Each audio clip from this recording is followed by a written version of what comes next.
SIR আতঙ্কে ফের মৃত্যু কুলপিতে অসুস্থ হয়ে মৃত্যুর অভিযোগ। 2002-এর তালিকায় স্ত্রী ও নিজের নাম না থাকায় আতঙ্কে অসুস্থ হয়ে মৃত্যুর অভিযোগ পরিবারের। কুলপির কালীচরণপুরের শাহাবুদ্দিন পাইকের মৃত্যু। অভিষেকের নির্দেশে মৃতের বাড়িতে সাংসদ বিধায়ক।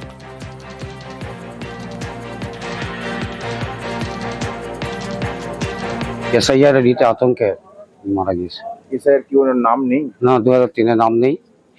আর ওনার স্ত্রীরও অসুবিধা ছিল, নামের কাগজপত্র, আধার কার্ডে একটু কাগজপত্র গন্ডগোল ছিল, এইভাবে নিয়ে আতঙ্কে বিশাল। এই হঠাৎ স্ট্রোক হলো, ওই চিন্তায়।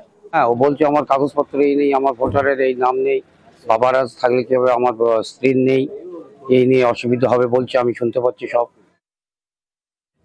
বিএলও যখন তার বাড়িতে গিয়ে বলে এবং যে তার নামটা নেই, তাদের আতঙ্কিত হয়ে, তার বাড়ির লোকজন যেটা বলছে যে আতঙ্কিত হয়ে সেখানেই কিছুক্ষণের মধ্যে সেখানেই স্ট্রোক হয়, তিনি মারা যান। আমরা ধিক্কার জানাই একে, এবং এই যে আজকে যে এই মৃত্যুর দায় বিজেপিকে নিতে হবে, অমিত শাহ নরেন্দ্র মোদীদেরকে দায় নিতে হবে। বাড়ি থেকে এসআইআর ফর্ম বিলি, বিএলওর বিরুদ্ধে অভিযোগ বিজেপির। পিংলার শানমণিনাথপুর 133 নম্বর ওয়ার্ডের ঘটনা। বাড়িতে ভোটারদের ডেকে এসআইআর ফর্ম বিলির অভিযোগ।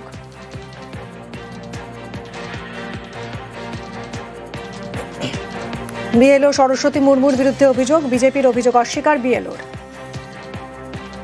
আমাকে তো এগুলোকে সব করতে হবে, যেহেতু দুটো করে ফর্ম আছে, তো ওইগুলোকে তো আমাকে ম্যাচ করে স্টেবলার মেরে তারপরে তো ফিল্ডে বেরোবে। এগুলো না গুছিয়ে কি করে আমি যাব? তার কারণে আমি ওইগুলো গুছিয়ে নিচ্ছি ওখান থেকে। আমাদের বাড়ির রেগুলো মানে আমাদের বাড়ির ফর্মগুলো ওইগুলো মোটামুটি মানে ম্যাচ করিয়ে দিয়ে দিচ্ছে, মানে আমার ঘরের কাকা জেঠা একদম। পিংলা বিধানসভার 133 নম্বর বুথে বিএল হচ্ছে সরস্বতী মুর্মু। তিনি বাড়ি বাড়ি না গিয়ে তার নিজের বাড়িতে সন্ধেবেলা সমস্ত ভোটারদেরকে ডেকে সেখানে বাড়ি থেকে ফর্ম বিতরণ করছেন এবং সেখানে নানা রকম ভোটারদেরকে প্রভাবিত করছেন এবং তাদেরকে শাসক দলের পক্ষে তাদের কাছে কথাবার্তা বলছেন। চিফ ইলেকটোরাল অফিসারকে দৃষ্টান্তমূলক শাস্তির ব্যবস্থা গ্রহণ। 15 বছর আগে তৃণমূল কর্মী খুন। হুগলির গুড়াপে খুনের ঘটনায় আজ সাজা ঘোষণা। তৃণমূল কর্মী ক্ষুদিরাম হেমব্রম খুনে দোষী 8 বাম কর্মী। 2010 সালের 18 মার্চ তৃণমূল কর্মীকে কুপিয়ে খুন। ছেলের উচ্চ মাধ্যমিক পরীক্ষার দিন খুন হন বাবা। ওটা বৃহস্পতিবার, সম্ভবত 18 মার্চ 2010-এ ঘটনাটা ঘটে। যারা এই ঘটনাটা ঘটিয়েছে তারা জানতে পারে যে এদের বাড়িতে এসেছে। আমার খবর পেয়ে আমি তখন রবিদাসের বাড়িতে পৌঁছাই। তারা সবাই মিলে ওইখানে আমার বাবাকে টাঙিয়ে ছিল, বল্লম ছিল। তারা প্রায় 2 কিলোমিটার টেনে নিয়ে যায়, বস্তায় ভরে নিয়ে 2 কিলোমিটার টেনে নিয়ে যায় এবং নদীর মধ্যে সেই বডিটাকে পুঁতে দেওয়া হয়। তারপরে ওখানকার স্থানীয় কিছু দলের সাথে বডিটা ভেসে আসে এবং খবর পেয়ে গুড়াপ থানায় জানানো হয়। এটা 19 মার্চ। তারপরে কেস হলো, তারপরে গুড়াপ থানা কিছুদিন পর ওনাদেরকে অ্যারেস্ট করে। ক্ষুদিরাম হেমব্রম যে কষ্ট নিয়ে, যে দুঃখ নিয়ে, যে যন্ত্রণা নিয়ে নিহত হয়েছিল, তার আত্মা মনে হয় আজকে কিছুটা হলেও শান্তি হবে। তার ছেলে আজকে উপস্থিত আছে, সেও রায় শুনলো, হ্যাঁ, বাড়ির লোকও শান্তি পাবে। সাইবার প্রতারণার শিকার তৃণমূল সাংসদ। কল্যাণ বন্দ্যোপাধ্যায়ের অ্যাকাউন্ট থেকে টাকা উধাও, 55 লক্ষ টাকা হাতিয়ে নেওয়ার অভিযোগ। মেলে কলকাতা পুলিশের কাছে অভিযোগ দায়ের।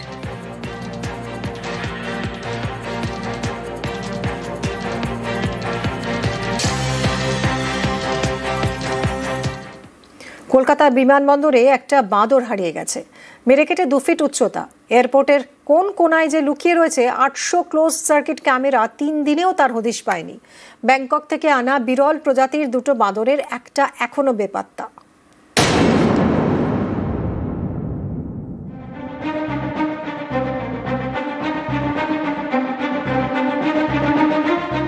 ব্যাংকক থেকে থাই এয়ারওয়েজের বিমান TG313 কলকাতা বিমানবন্দরে নামে। ওই বিমানে কাস্টমস অফিসারদের রুটিন তল্লাশির সময় খোঁজ মেলে 2টি বাঁদরের। ব্যাগ খুলতে দেখা যায় ভিতরে 2টি ছোট আকারের বাঁদর, শ্যাঙ্কড টুক প্রজাতির বাঁদর, বিরল ও বিপন্ন প্রজাতি। শ্যাঙ্ক টুক প্রজাতির বাঁদর, উচ্চতা 22 থেকে 32 ইঞ্চি, লেজের দৈর্ঘ্য 22 থেকে 29 ইঞ্চি, ওজন 9 থেকে 12 কেজি। সাধারণত লাওস, ভিয়েতনাম ও কম্বোডিয়ায় দেখা যায়। বাজার মূল্য 10 থেকে 30 লক্ষ টাকা। ব্যাগ থেকে দুটি বাঁদরের একটি উদ্ধার করা গেলেও আরেকটি কর্মীদের হাত থেকে ফসকে যায়। সেই যে ফসকে গেল, তারপর দিন তিনেক পার, কলকাতা বিমানবন্দরে লাগানো 800 সিসি ক্যামেরায় নজর রেখেও খুঁজে পাওয়া যায়নি বিরল বাঁদর। নিউজ 18 বাংলা। খুনের অভিযোগে পাল্টা চক্রান্ত, সোনা ব্যবসায়ীর খুনে যোগ অস্বীকার বিডিওর। রাজগঞ্জের বিডিও প্রশান্ত বর্মনের চাঞ্চল্যকর বক্তব্য। নিহত স্বপন কামিল্লাকে চেনেন না বলে দাবি বিডিওর। খুনের দিন কলকাতায় ছিলেন না বলেও দাবি। দাঁতনে উপস্থিতির ভিডিও কারসাজি বলে দাবি। নিউ টাউনে বাড়ি নেই বলে দাবি রাজগঞ্জের বিডিওর। নিজের বা আত্মীয়ের সোনা চুরি হয়নি বলেও দাবি। আমার কোনো ফ্ল্যাট নেই, 1 নম্বর কথা। 2 নম্বর কথা, পুরোপুরি অভিযোগটাই মিথ্যা এবং চক্রান্তের শিকার।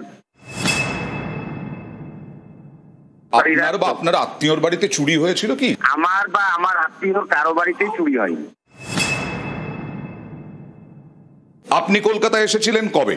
আমি কলকাতা গিয়েছিলাম অনেকদিন আগে, মানে 27-28 অক্টোবর আপনি কোথায় ছিলেন? আমি কলকাতায় যাইনি, 27-28 কলকাতায় যাই। আপনি দাঁতনে গেছিলেন? আমি কেন দাঁতনে যাব? নিউজ 18 বাংলায় একটা ভিডিও দেখুন, পরিবারের দেওয়ায়। স্বপন কামিল্লার বাড়ি হচ্ছে দাঁতনে, ওখানে কিন্তু আপনাকে দেখা যাচ্ছে। কি বলবেন বলুন তো? দেখুন, এখন কিসের যুগ চলছে আপনারা সংবাদ মাধ্যম তো ভালো করে জানেন। কার ছবি কিভাবে বিকৃত করে কি করা হয়, এটা আমি পরিষ্কার আপনাদেরকে বলছি। এটা একটা চক্রান্ত চলছে, চক্রান্তকারীরা চক্রান্ত করে যাচ্ছেন। সোনার দোকানের যিনি মালিক, স্বপন কামিল্লার বাড়ির মালিক, তিনিও বলছেন তাকে নাকি তুলে নিয়ে গিয়ে মারধর করেছে। আমি আপনাকে বলছি, শুনুন, আমি তো এত বোকা নই, আইন তো জানি। আইনকে এখনো আমি হাতে নিতে পারবো না। আপনি স্বপন কামিল্লাকে চেনেন?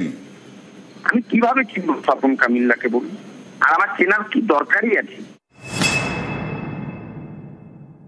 আপনি অশোক করকে চেনেন? অশোক করকে আমার কি দরকার আছে চেনার? আপনাদের কাছে নামগুলো শুনছি। আপনাদের নিউজ 18-এ আমি অনেকগুলো বাড়ির ছবি দেখাইয়েছেন, আমি দেখেছি, আপনাদেরকে ধন্যবাদ জানাচ্ছি।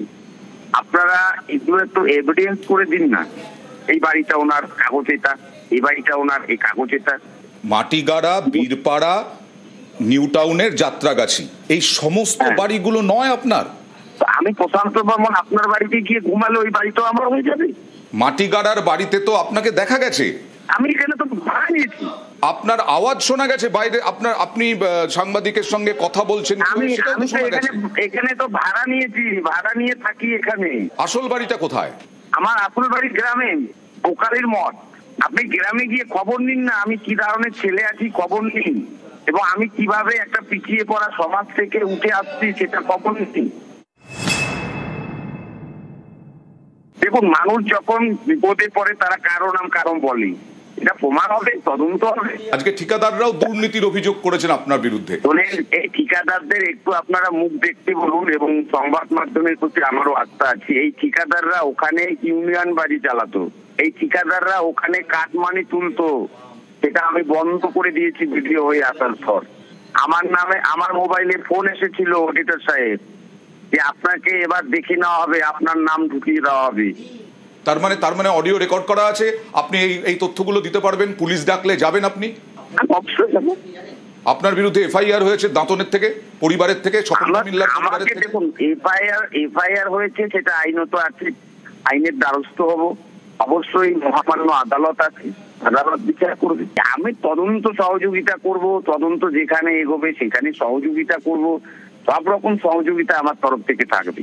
পুলিশ কি যোগাযোগ করেছিল আপনার সঙ্গে? কেন যোগাযোগ করবে না? করেছি।